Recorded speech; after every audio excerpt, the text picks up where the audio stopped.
네, 1번에 3번 하겠습니다. 4점짜리 문제입니다. 유일하게 4점짜리예요. 그러니까 좀 의미를 생각해보면 실무가 총 70점이거든요. 그러니까 여러분은 실무를 다 맞히는 전략을 선택해야 돼요. 근데 어차피 다 맞힌다고 생각해봤자 다 못 맞히죠? 거기서 빵뚱한 걸 필기를 찍어서 맞히자. 이런 전략으로 가야 돼요. 실제로. 그러니까 실무 70점을 목표로 해서 60점을 맞고 이론을 찍어서 5개를 맞춰서 70점을 맞히는 전략을 짜야 되는 거예요, 실제로. 왜냐면 이론은 더 깊어요, 실무보다. 왜냐면 말장난을 쳐버리기 때문에. 근데 그 이론 중에서도 건질만한 것들을 좀 추천해드릴 수가 있으니까 전략적으로 접근을 하자. 실무는 100점을 항상 목표로 하셔야 돼요. 왜냐면 쉬우니까 그래요. 그러니까 이게 지금은 와닿지 않을 수도 있는데 여러분이 만약에 회계 1급 5개 정도를 풀잖아요? 그럼 뭐야, 왜 맨날 문제가 똑같지? 이런 느낌이 들어요. 근데 보통 그 5개를 풀기 전에 포기하니까 그렇지. 네, 그러면 이게 70점이니까 23문제가 있어요. 그러면 3점씩이면 69점이죠. 그럼 점수가 1점 부족하니까 한 문제는 반드시 4점이어야 되거든요. 그게 1번에 3번인 거예요. 그럼 이게 무슨 의미가 있냐? 100점이 제일 크잖아요. 그러니까 제일 어렵겠지. 그렇게 생각하시면 돼요. 그래서 얘도 전략적으로 접근해야 돼요. 버릴 거냐, 살릴 거냐. 그러니까 완벽하게 분석할 거냐, 모르겠다. 난 이거 말고 딴 거 다 맞춰야 된다. 하지만 실무를 70점을 맞춰야 되기 때문에 포기를 안 하는 게 좋긴 한데 어쩔 수 없으면 버려야 돼요. 왜냐면 시간이 오래 걸려요. 이거. 자, 이게 어려운 이유를 알려드릴게요. 이거는 따로 강의를 들으셔야 됩니다. 제가 지금 설명할 수는 없고요. 그냥 간단하게 순서랑 어떻게 하는지만. 일단 이론상으로 전기분재문제표는 작년 겁니다. 작년 게 잘못되면은 올해 거도 잘못되죠. 그러니까 이때 작년 걸 고쳐서 올해 거까지 같이 고쳐지게 되는 거예요. 그러니까 이런 느낌이지. 작년이 X1년이고 올해가 X2년이에요. 근데 뭔가 전기말이 잘못됐던 거야. 전기말이. 이게 잘못됐어요. 그럼 이게 잘못됐으면 작년도 잘못되고 이게 올해로 넘어와서 얘도 잘못되겠죠. 근데 이거를 올해만 고치면 이거 주먹구구잖아. 그럼 작년은 틀려있는데 올해만 맞으면 뭐예요? 그럼 이상하죠. 그러니까 원인 자체를 고치자 이거지. 그러니까 작년 걸 고쳐서 올해 거도 제대로 들어가게 하자 이 말이에요. 그게 전기분 재무제표예요. 그러니까 어렵겠지 좀. 어렵습니다. 그러면 순서가 이제 0번부터 갈게요. 전기분 재무상대표. 요건 강의 들으시면 나오는 거니까 그냥 안 들으신 분들은 그냥 보세요. 어차피 이해 안 될 거예요.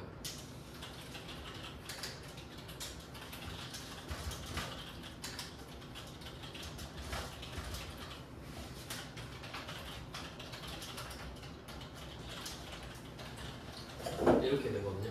5개가 있는데 이제 잘 보면은 0번이랑 5번이 같아요. 0번이랑 4번이. 그러니까 5개잖아요. 근데 여기서 포인트는 1, 2, 3, 4, 5가 아니라 0, 1, 2, 3, 4죠. 그 이유는 원래 1, 2, 3, 4인데 특이한 경우만 0번이 있기 때문이에요. 그러니까 원래 순서는 이렇게 가. 그럼 간단하게만 알려드릴게요. 자, 우리가 제조업이잖아요. 그럼 제조업의 패턴을 생각해봐요. 원재료를 사서 만들어서 팔아요. 그러면 일단 돈을 먼저 써야 돼. 돈을 벌고 쓸 수는 없죠. 쓰고 벌어야죠. 그러니까 돈을 쓴 걸 원가라 그러죠. 그럼 얼마 썼어? 물어보는 거예요. 그럼 이거 원가는 제조원가예요. 그러니까 여기는 500번이고 500번 비용이 여기 다 모여 있어요. 이해되죠? 그러면 500번 찾았어. 원가 명태서. 그 다음에 이제 이거 원가 쪽에서 어떻게 되냐면 우리가 원재료랑 제공품이랑 제품 이렇게 있죠? 근데 이때 원재료를 사서 쓰는 데는 돈이 들고 원재료 사서 쓰는데 돈 들죠? 제공품 만드는 데도 돈 들죠? 제품 만드는 데도 돈 들죠? 그러니까 결론은 원재료, 제공품, 제품 만들 때 돈 다 들거든요? 근데 여기서 제품이 야 나는 너네랑 달라 라고 선을 그어요. 넌 뭐가 다른데? 나는 팔면 돈 벌잖아. 이 이야기를 하는 거지. 그러니까 너네들은 돈 쓰기만 하지 나는 쓰고 벌기도 한다고. 그럼 얘는 둘 다 있죠. 그러니까 이 제품은 손익 계산서예요. 손익. 그러니까 원가 명세서에는 원재료랑 제공품밖에 없지. 너네들은 돈 쓰기만 하잖아. 쓴 돈을 원가라 그런다 했잖아. 그러니까 원가 명세서에는 원재료 제품. 근데 제품도 돈을 쓰죠. 하지만 얘는 지가 선언을 했잖아요. 나 팔면 돈 버는데. 그러니까 나는 너네랑 다르다고. 그래서 지는 손익계산서로 가요. 이때 손익계산서는 또 800번이랑 900번이 들어갑니다. 그러니까 나눠지는 거야. 비용이 3개 있잖아요. 500, 800, 900 이렇게 나눠지고, 자, 그 다음에 돈 벌고 쓰고 다 했죠. 그럼 이제 그 남은 거 있잖아요. 이익. 수익에서 비용 빼면 이익이죠. 그 이익 잉여금.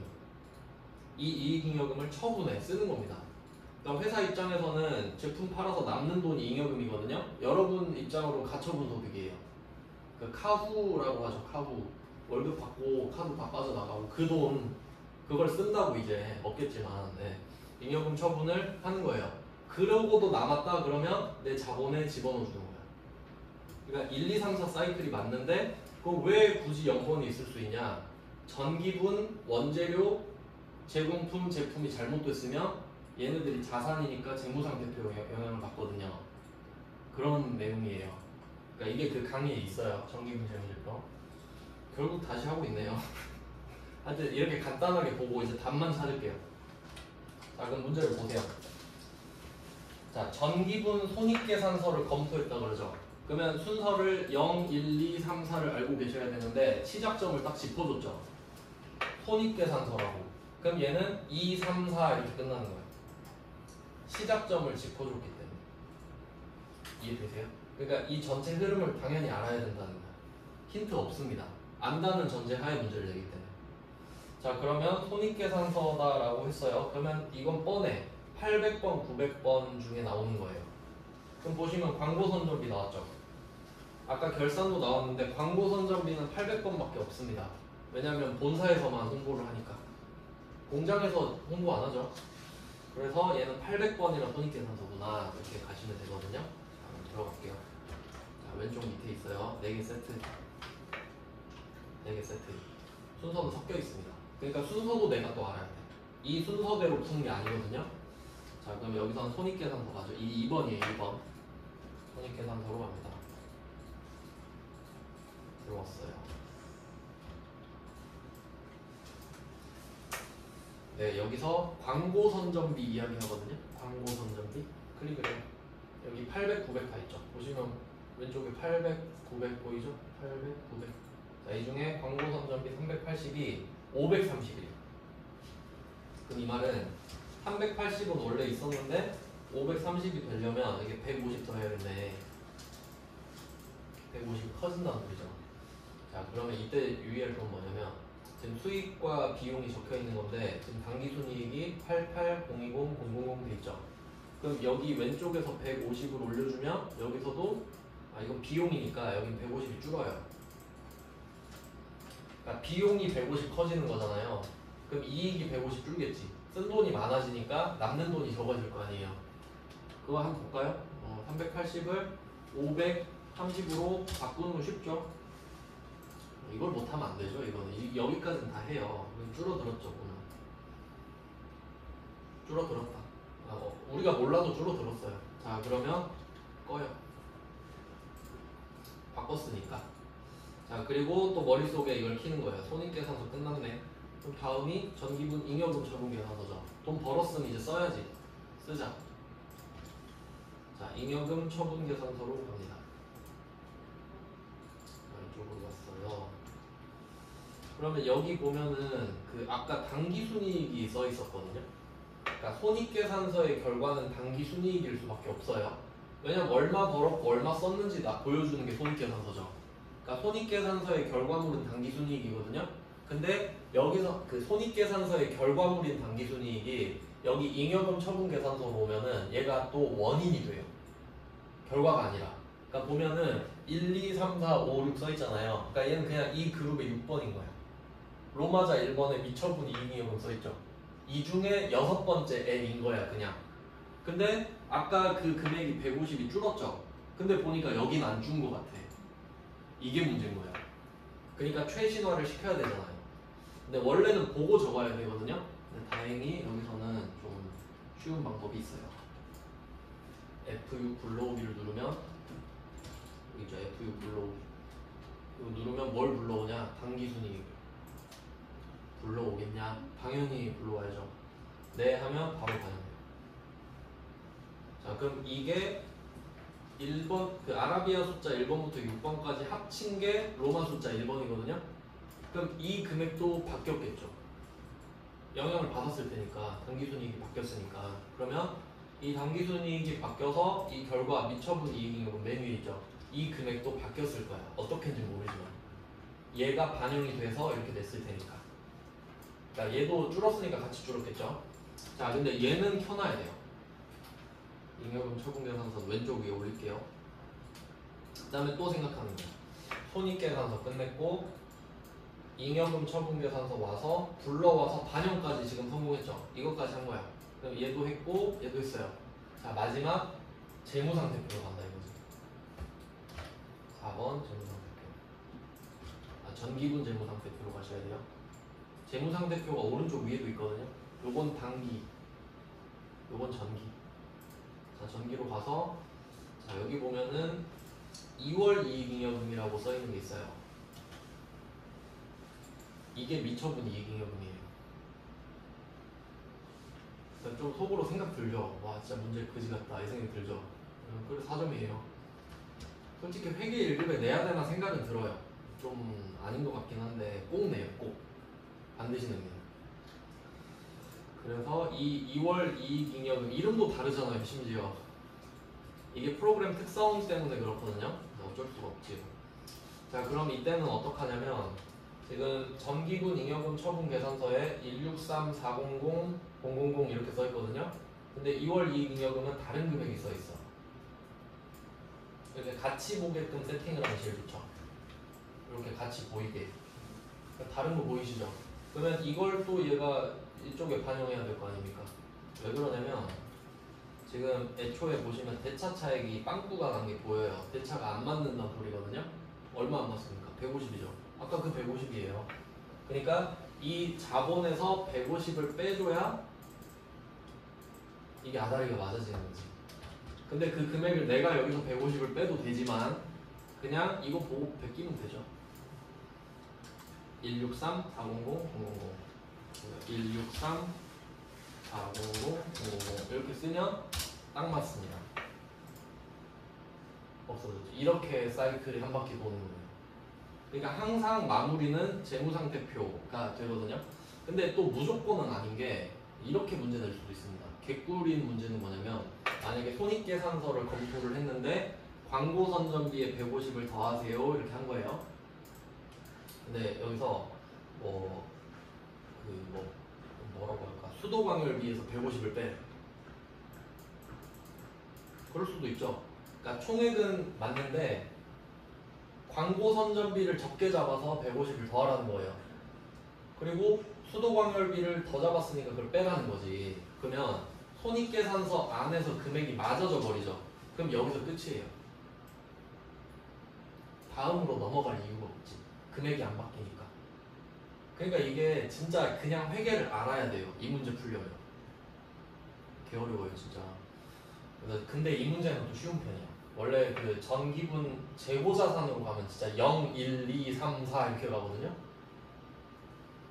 그걸 제가 그 강의에 찍어놓은 거예요. 그리고 그 다음이 99회인가 그런데 그 문제가 바로 있거든요. 거기까지는 좀 보시는 게 한번 들어보시고 그것도 5번 연속으로 한번 할 수 있거든요. 근데 해야 돼요 솔직히. 왜냐면 똑같이 나오기 때문에.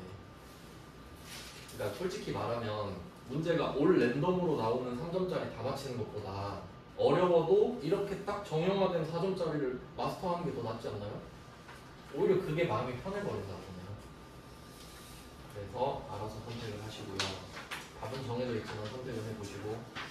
자, 그 다음에 이렇게 하면 실무 다 푼 거죠.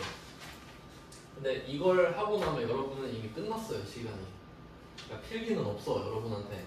그러니까 어떻게 해야 되냐면 이론 문제 답안 작성 있죠. 왼쪽 밑에 여기 가서 네. 메뉴를 다 받으래요. 여기 가서 어떻게 하셔야 돼요? 안 보고 찍어야 돼요. 절대 여러분 보고 찍지 마세요. 여러분이 맞췄다고 생각하시면 안 돼요.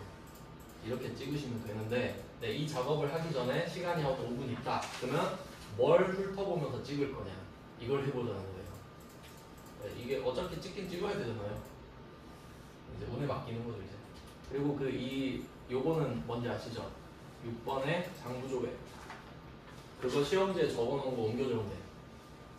그러니까 여기 와서 내가 뭐 잘못했으면 아 이거 월도 있구나 하면 또 바로 보러 가야 되거든요. 그러니까 문제를 잘 보기로 했죠. 코드 번호일 수도 있고 하니까. 자, 그러면 이론을 간략하게 좀 보다. 시간이 너무 진짜 왜 이렇게 나 느리지? 한 시간만 더 하려 했는데 2시간을 걸리고 이론을 좀 괜찮은 것만 추천을 해드릴게요. 그리고 제가 분석해 본 바로는 그 실무가 너무 어려우면 이론을 조금 쉽게 내는 경향이 있었기 때문에 실무 붙잡고 막 그러지 말고 아 너무 어렵네 그럼 다른 애들도 다 틀리겠지 하고 이론을 한번 보는 여유를 가져야 돼요. 그러니까 알고 있어야 돼요. 어쨌든 구조를.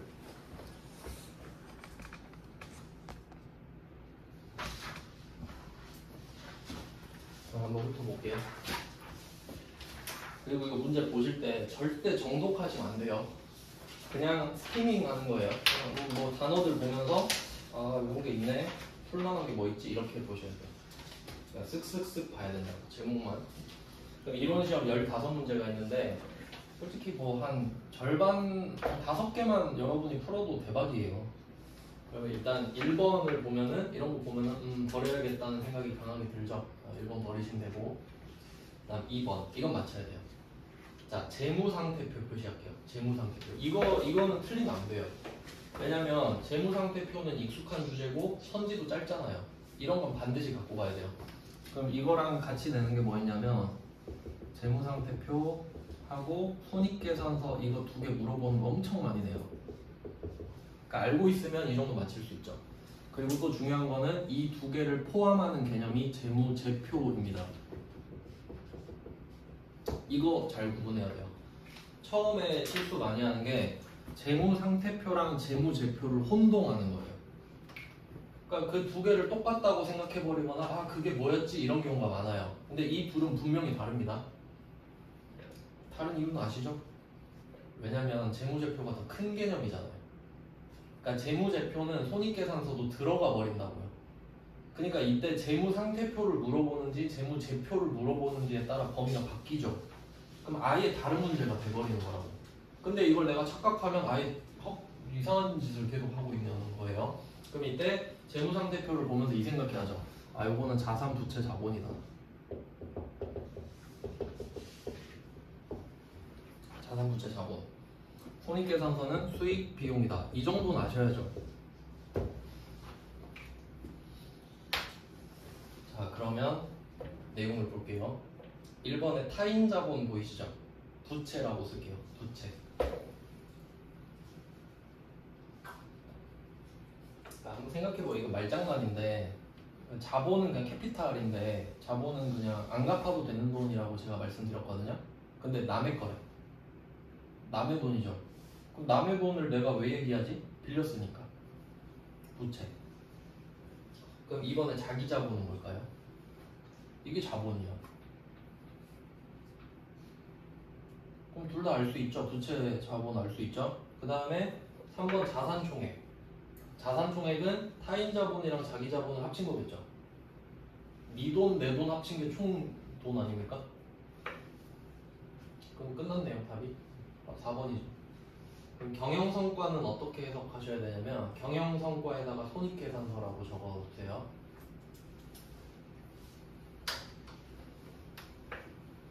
그러니까 요거는 어떻게 해석하시면 되냐면 이거 진짜 중요한 건데 재무상태표는 뭐에 대한 대답이냐면 이 질문을 역추적해 볼게요. 재무상태표 앞에는 무슨 질문이 있었냐면 너 얼마 있어? 이거예요. 너 얼마 있어? 그럼 재무상태표. 그럼 손익계산서는 너 얼마 벌어? 이거거든요.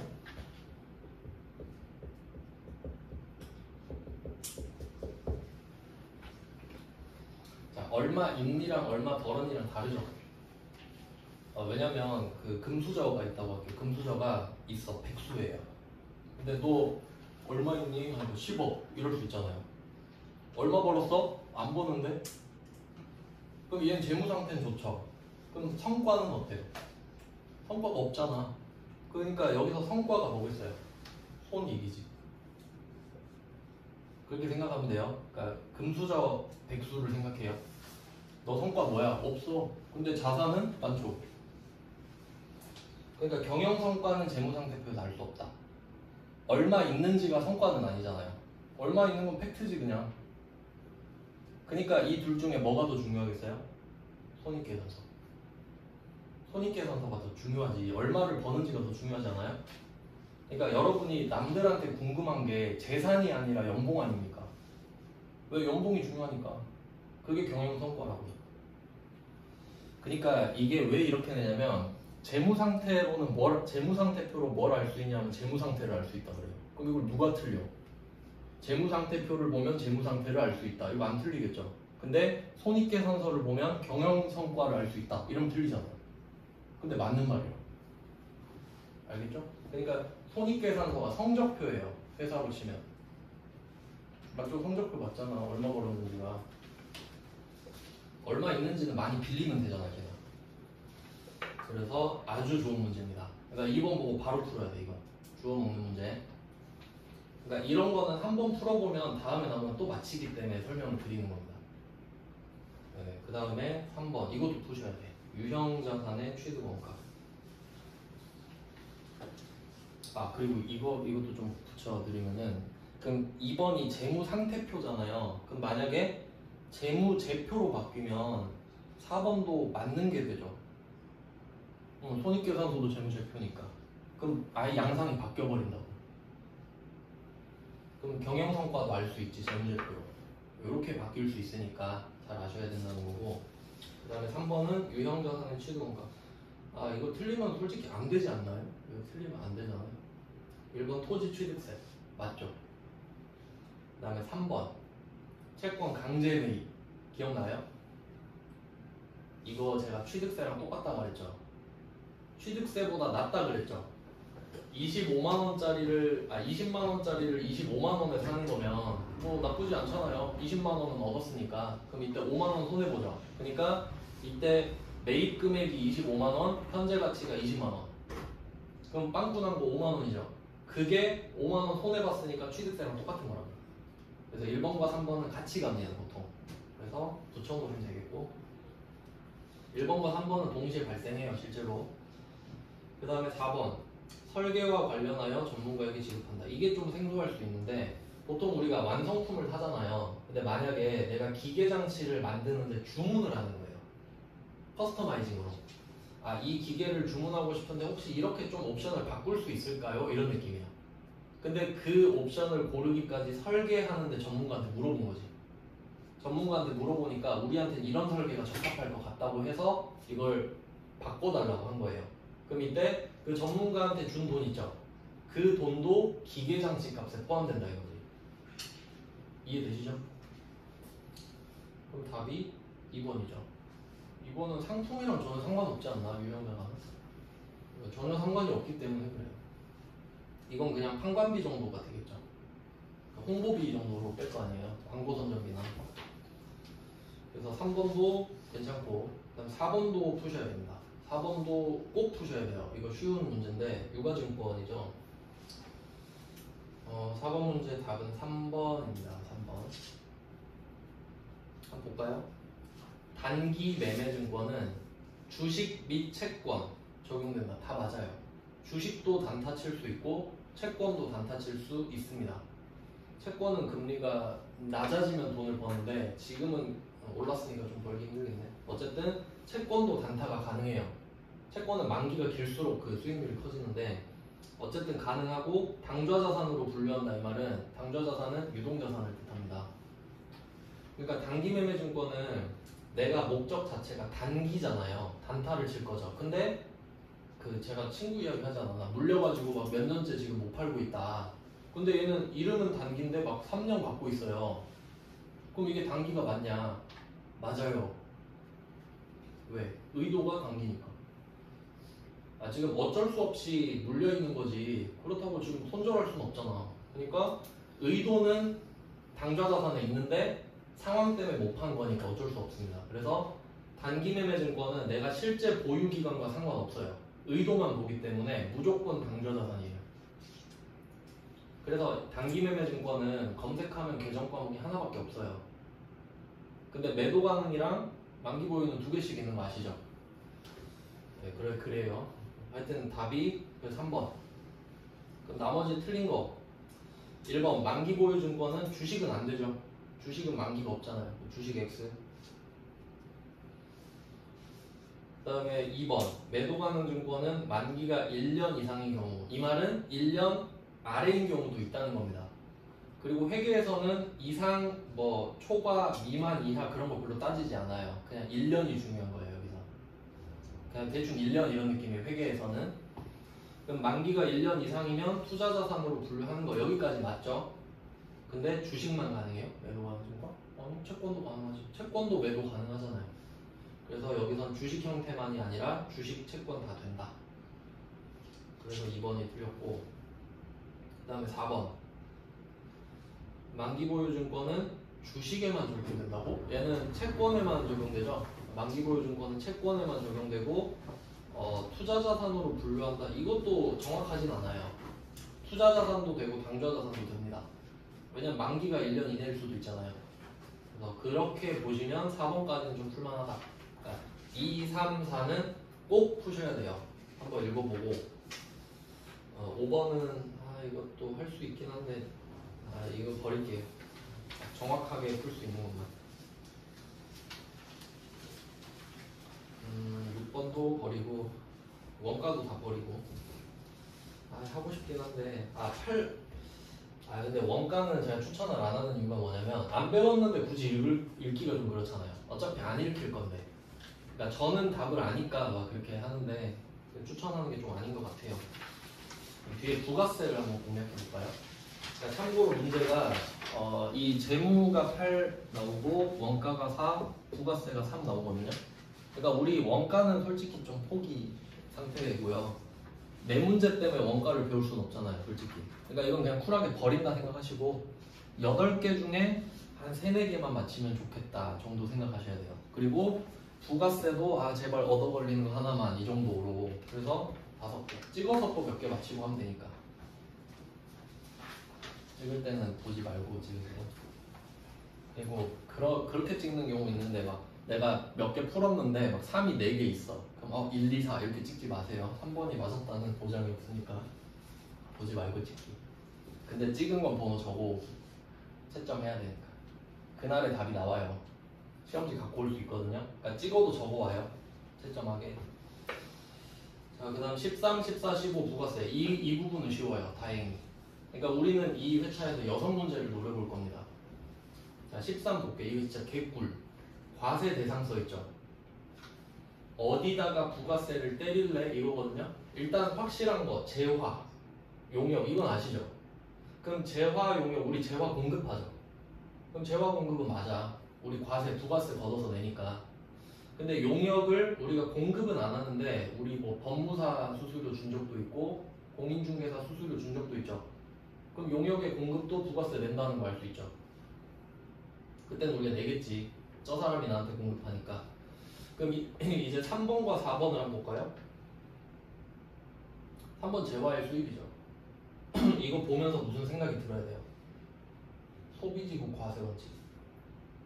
소비지구 과세 원칙.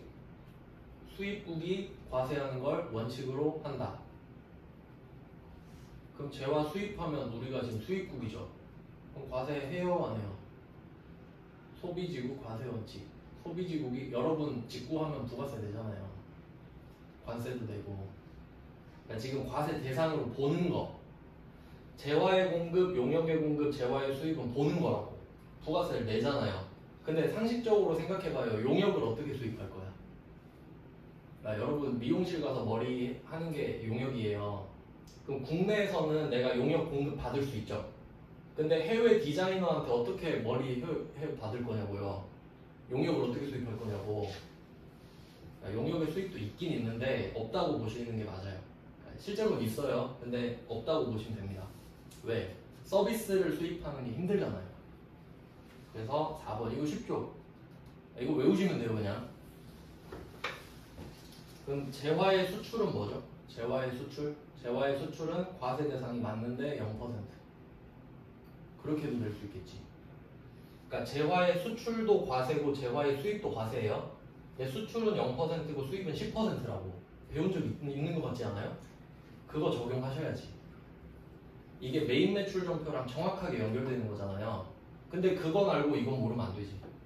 배운 거니까. 그래서 이거 13번 꼭 맞히셔야 돼요. 용역의 수입은 없는 말이라고 할게요. 그 다음에 14번 부가가치세법상 사업자 등록. 이런 거는 솔직히 모르실 텐데 그래도 좀 알려드릴게요. 그냥 이거 한 번 들으면 이해할 수 있는 거라서. 사업자 등록은 요거는 그냥 상식으로 푸시면 돼요. 제가 설명을 드릴 테니까 이 정도 나오면 풉시다.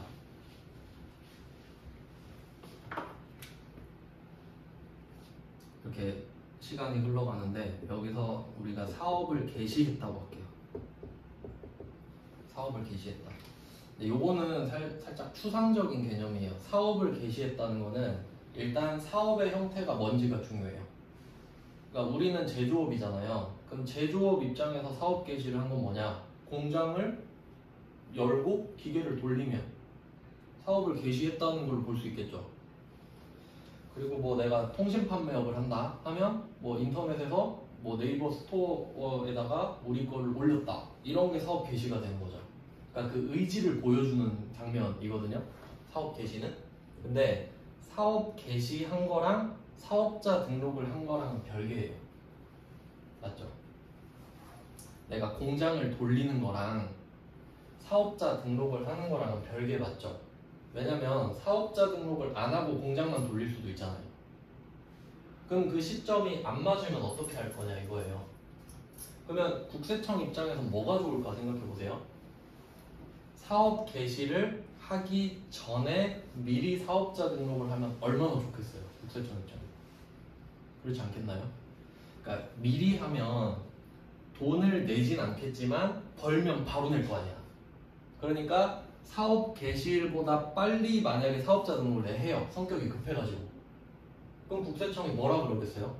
아, 사업 개시도 안 했으면 꺼져, 이러겠어요? 아유, 미리 오셨네, 예비 사업자께서 오셨네, 이러겠지. 호구가 왔잖아요. 부가세 걷어서 내준대잖아. 그러면 오케이 하겠죠. 그리고 읽어봐요. 3번 14번에 3번 신규로 사업을 시작하려는 자는 사업 개시일 이전이라도 사업자 등록을 신청할 수 있다. 상식 맞죠? 호구가 왔는데 꺼져 하면 안 되잖아요. 사업 개시하고 오세요 하면 에이씨 안 해, 이럴 수도 있죠. 기분 나빠서. 그러니까 오면 무조건 받아줘. 돈 못 벌어도 괜찮아, 일단 해. 이걸 권장하는 거죠. 그러니까 앞에는 좋지, 국세청 입장에서. 그러니까 받아준다고. 이해되시죠? 그럼 이건 어때요? 사업 개시를 하고, 그러니까 예를 들어 중고나라에서 내가 물건을 맨날 팔아요. 그럼 사업 개시 한 거지. 그런 사람 엄청 많아요. 근데 사업자 등록을 안 했잖아요. 그럼 국세청이 이걸 보고 얼마나 괘씸하겠어요. 그렇죠? 그러니까 사업 개시 뒤에 하는 건 싫어. 그러니까 야, 너 사업 개시를 했으면 늦어도 이때까지는 해 라고 할 거라고. 그게 20일입니다. 그러니까 그 전엔 무조건 다 받아줘. 1년 전에 해도 돼, 사업 개시 전에는. 근데 사업 개시를 해서 돈을 이미 벌고 있어요. 근데 20일이 지났는데도 안 한다? 그럼 이제 가산세 때리고 다 추징합니다. 이해되셨죠? 그러니까 사업자 등록은 형식적인 절차인 거지, 이미 사업을 개시했다면 사업자로 보는 거예요, 원래는. 근데 내가 당당하게 하느냐 안 하느냐의 차이인 거지. 그러니까 그 중고나라에서 맨날 물건 파는 사람들도 사업자 등록 안 했잖아요. 근데 그거 걸리면 다 내야 돼요. 자기 사업 시작했을 때부터 거둔 부가세 다 내야 돼. 근데 거둔 적 없다 그러면 판매 금액 다 찾아가지고 거기 10% 때립니다. 거기 가산세까지.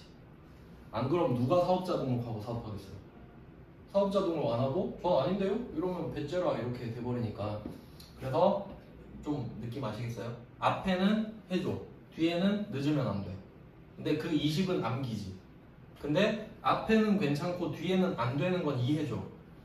근데 20은 어쩔 수 없지. 이게 25일이든 20일이든 우리가 어떻게 할 거예요. 그러니까 20일은 암기인데 우리 수준에서 그 정도로 장난치진 않을 것 같아요. 20일 기억하세요. 그러니까 국세청 입장에선 이것도 싫은 거야. 이거 안 좋은 거죠. 이왕이면 빨리 해라. 20일만 기다려줄게. 이거예요. 그래서 1번 보시면 사업자는 사업장마다 사업 개시일부터 20일 이내에 사업자 등록을 신청하여야 한다. 이런 거 아시죠? 해야 한다. 할 수 있다. 해야 한다는 의무죠. 할 수 있다는 선택이죠. 근데 해야 한다 그러지. 근데 3번은 어때요? 할 수 있다 그러지. 반드시 해야 하는 건 아니지만 빨리 하면 좋지 이런 거고, 뒤에는 야 너 20일 넘기만 해 이거죠. 20일 넘으면 탈세로 보는 거야 그냥. 이해되시죠? 그러니까 1번과 3번은 세트예요 항상. 근데 20일은 외워야 돼. 어쩔 수 없어요. 그리고 좀 잘 보면 사업장이라 돼 있죠 1번. 사업자랑 사업장이랑 다르죠. 제가 예를 들어볼게요. 사업자는 엄마 아빠고 사업장은 자녀예요. 그러니까 사업자 한 명이, 그러니까 엄마 아빠 한 세트가 자녀 여러 명 가질 수 있죠. 그럼 사업자 한 명이 사업장 여러 개 가질 수 있지. 이해되시죠? 그러니까 그 원래 애 낳으면 애마다 출생신고하죠. 그럼 사업장마다 어쩌겠어? 사업자 등록하겠지. 안 어렵죠? 상식 맞잖아 이거는. 이거는 상식으로 푸시는 거예요. 그러면 답이 2번이거든요. 한번 볼까요? 사업자는 사업자 등록의 신청을 사업장 관할, 이 키워드죠. 관할. 그러니까 여기 광주에는 세무서가 4개 있죠. 저기 광주 세무서, 서광주, 북광주, 그리고 광산 세무서가 최근에 생겼대요. 광산구에. 원래 3개 있었는데. 그럼 만약에 내가 여기 동구에서 지금 할 거예요. 가게를, 사업자 등록을. 그럼 관할이 어디 있어요? 광주 세무서겠지 저기. 그럼 거기가 관할이거든요. 근데 내가 집이 북구야. 집 앞에 북광주 세무서가 있는 거야. 그래서 그냥 혹시 되나 해서 가서 물어본 거죠. 아, 저 동구에 사업자 하나 낼 건데 여기 집 앞으로 왔는데 혹시 여기서 돼요? 그럼 어떻게 해야 돼요? 호구 왔죠? 호구 왔어요. 어떻게 해요? 잡아야지. 아, 제가 해드릴게. 제가 해드릴게. 아, 내가 동구로 보내면 되지. 여기서 해드릴게. 해야지. 이해되세요? 손님 왔으면 보내면 안 된다고. 아, 이게 상식 아닙니까? 그러니까 국세청은 지금 호구를 잡아야 된다고요. 그러니까 그 호구를 잡는 정책이 2번, 3번이잖아. 전에 와도 되고 딴 데 가도 되고. 심지어 내 서울 놀러 가서 서초세무서에 혹시 저 광주에다 할 건데 콜 해줄게. 세무서장끼리 알겠지 다. 그러니까 관할 세무서장에서만 하면 장사 안 되겠죠. 서로 연계해줘야지. 서로 도와주면서. 이해되시죠? 프랜차이즈잖아요. 이 정도 풀 수 있겠죠. 그 다음에 4번 봐요. 14번에 4번.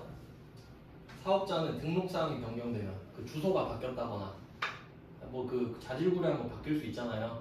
그럼 어떻게 해야겠어요? 가서 말해야지. 저 주소 바뀌었는데요. 그러면 정정해서 줘요. 사업자 등록증. 4번은 그냥 상식이죠. 근데 요거는 관할이네. 왜? 잡음물고기잖아요 이제. 이해되시죠? 아, 처음엔 잘해줘야지. 근데 이제 잡았으면 어떻게 해요? 아, 저기 광주세무서 가시라고 해야 되죠? 이렇게 보시면 됩니다. 저는 이렇게 공부했어요. 그 다음 15번. 15번은 간이과세. 이거 표시할게요. 간이과세. 사실 부가가치세에서 중요한 건 간이과세라고 그랬죠. 얘가 특이하니까. 정보를 보겠습니다. 1번. 그러니까 이게 이론 문제 내기 좋아요. 왜냐면 실무에 못 내거든. 왜? 실무에서 우린 법인이잖아요. 법인은 간이과세자가 될 수 없죠. 그러니까 이론에서 한풀이 하는 거예요. 1번 볼게요. 직전 1역년. 여기서 1역년 돼 있는데 역자 있죠. 이거 달력이에요. 달력. 그러니까 달력으로 1년이라고. 이게 뭘 뜻하냐면 작년이 365일일 수도 있고 366일일 수도 있죠. 근데 상관없고 그냥 작년 1년 이 말이에요. 알겠죠? 뭔 말인지? 그러니까 이 말은 어제부터 1년까지가 아니라 무조건 작년 2022년 1월부터 12월까지 이 말이에요. 무조건 0년이니까. 그럼 이때 재화 용역의 공급 대가 이거 어디서 본 거 같죠? 제가 4개 말씀드렸잖아요. 직전 연도 공급 대가 8천만 원 미만 개인 사업자. 여기 다 나왔네. 조심하실 거는 미만. 다른 시험에서는 이거 이하로 냅니다. 진짜 치사하죠. 변별력 문제지 그냥. 근데 그렇게 안 내겠죠 우리는. 네, 8천 기억하시고. 그 다음에 2번 가볼게요. 해당 과세기간의 공급대가의 합계액이 4,800. 이것도 중요하죠. 그럼 이 구간으로 한번 생각해볼까요? 간이과세 이거 시험 내기 엄청 좋으니까 완벽하게 분석을 해봅시다. 그러니까 개인 사업자가 있고 법인 사업자가 있고 이렇게 둘이 있어요.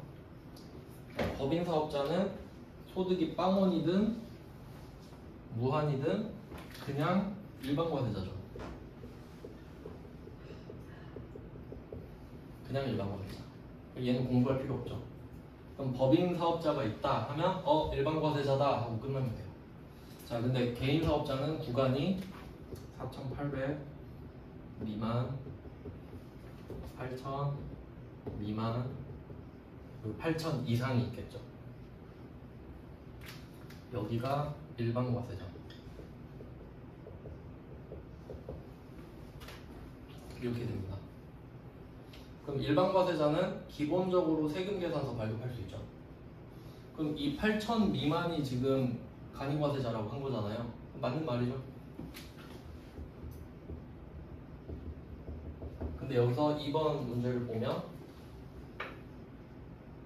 해당 과세기간의 공급대가의 합계액이 4,800이다. 근데 여기서 해당 과세기간 이런 건 중요하지 않아요. 이런 거 장난 안 치니까 지금 중요한 건 4,800이에요. 그럼 4,800 미만이다. 제가 이거 알려드렸죠. 4,800은 이익이 아니라 수익입니다. 그럼 12로 쪼개면 400이죠. 근데 매출액이 400이야. 근데 내가 이 400번으로 300 썼어. 100만 원 나왔죠. 제가 편의점 알바하는 게 낫다 그랬잖아요. 그러니까 아이고 너 어떡할래? 그냥 내지 마. 너 1200 벌어서 어쩌려고. 부가세 받은 거 그냥 가져? 이렇게 한다 했죠. 그러니까 4천만 원어치 팔면 400만 원 부가세 걷는다 했잖아요. 그게 용돈이 된다 그랬지. 그러니까 간이과세자로 합법적인 탈세를 할 수 있다 했잖아요. 그러니까 탈세도 안 보지 이건. 법이 허락해 준 거니까. 그래서 이런 구멍을 잘 노려야 되는데 그건 맞는 말이잖아요. 4,800 미만은 안 낸다고. 왜? 돈이 없으니까. 어떻게 쓰시라고.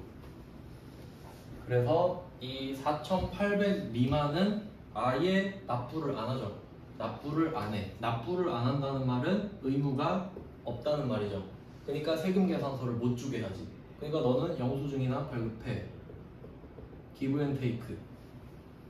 안 받을 테니까 안 준다고. 너 나한테 납부 안 하니까 나도 너한테 권한 안 줘. 세금 계산서 주지 마.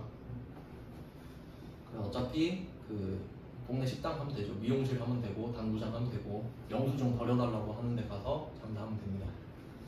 그 다음에 요구간은 억울한 구간이랬죠. 옛날에는 여기가 일반 과세자였는데 갑자기 간이과세자로 강등당한 구간이거든요. 그럼 이 사람들은 세금 계산서 잘 주다가 갑자기 야 너 간이과세자니까 영수증이나 줘 하면 기분 나쁘죠. 싫어 나는 줄 건데 이렇게 돼버리니까 야 그럼 너는 간이과세자도 시켜줄 테니까 세금 계산서도 줘 이렇게 돼버리죠. 그러니까 여기가 개꿀 구간이 된 거죠. 그러니까 여기가 변종 구간 아닙니까? 간이과세자가 세금 계산서 주는 구간. 그럼 여기서는 또 해당 기간의 공급대가 이렇게 가겠지. 근데 그렇게까지 디테일하게 물어보진 않아요. 여기서 말하고 싶은 건 8,000과 4,800을 구분할 수 있느냐 정도겠지. 그것보다 더 디테일하게 물어볼 수는 없는 거예요. 그건 세무사도 잘 모를 거예요. 찾아보고 할 테니까요. 그럼 2번도 맞고 3번도 맞죠? 그러니까 2번과 3번은 연결하면 되죠. 의무가 없으니까 권한도 없다. 그럼 답이 4번이죠? 그럼 4번 근데 여기서는 이 문제는 소거법으로 풀어야 됩니다. 그러면 1, 2, 3이 너무 맞는 말이잖아요. 4번에 딱 이거 부비 트랩을 심어 놓은 건데 근데 여기서 멘붕이 오는 거야. 내가 공부를 좀 했어. 매출세액보다 매입세액이 더 크대요. 그럼 환급받는 거 맞죠? 그건 일반 과세자예요. 간이과세자는 세금을 덜 냅니다. 그러니까 4,800 아래는 아예 안 내고 8,000 아래 이 구간 있죠. 이 구간도 남들보다 한 20% 이내로 내거든요. 그러니까 거둔 금액을 다 내지 않아요. 일반 과세자가 아니기 때문에. 그러니까 거둔 걸 다 내지 않으니까 환급도 안 해준다고. 그러니까 얘도 마찬가지죠. 너 의무 다 안 하지 않냐? 나 권리 안 줄 거다. 그러니까 간이과세자는 그 매입세액이 더 커도 그 초과하는 부분은 없다고 봐요. 그냥 아 너 솔직히 평소에 꿀 빨지 않냐? 그것까지 돌려받으려고 하면 양아치 아니야? 이런 느낌이지. 평소에 솔직히 꿀 빨잖아. 돌려달라고 하지 마라 이거예요. 그러니까 여기서 포인트는 15번에 간이과세를 물어본 거죠. 그러니까 간이과세자는 세액공제 못 받습니다. 결론이에요. 간이과세자는 평소에 꿀을 너무 많이 빨아서 세액공제라는 꿀까지는 허락을 안 해요. 그러니까 환급까지는. 그렇게 됩니다. 그래도 이 정도면 할만하지 않겠나요? 그러니까 전략 아시겠죠? 원가는 포기하는 게 전략이에요. 애매하게 막 읽지 마시고 이 정도 수준만 푸셔야 된다고. 그러니까 딱 눈에 걸리는 것들만 풀고 안 되는 건 어차피 100분을 봐도 모릅니다. 어차피 한번 모르면은. 그리고 나머지는 저는 한 번으로 찍는 걸 좀 선호하거든요. 그러니까 아침에 딱 눈 떠서 떠오르는 숫자 있죠? 그걸로 찍으세요. 한 줄로 찍기. 그래야 맞힐 거 아니에요. 한 문제, 두 문제라도 맞힐 거 아니에요. 이거 너무 오래 걸렸네. 오늘은 여기까지 하고 이제 하루에 이제 2시간마다 풀 수 있을까? 여러분이 좀 보고 오시면 빨리 할 수 있거든요.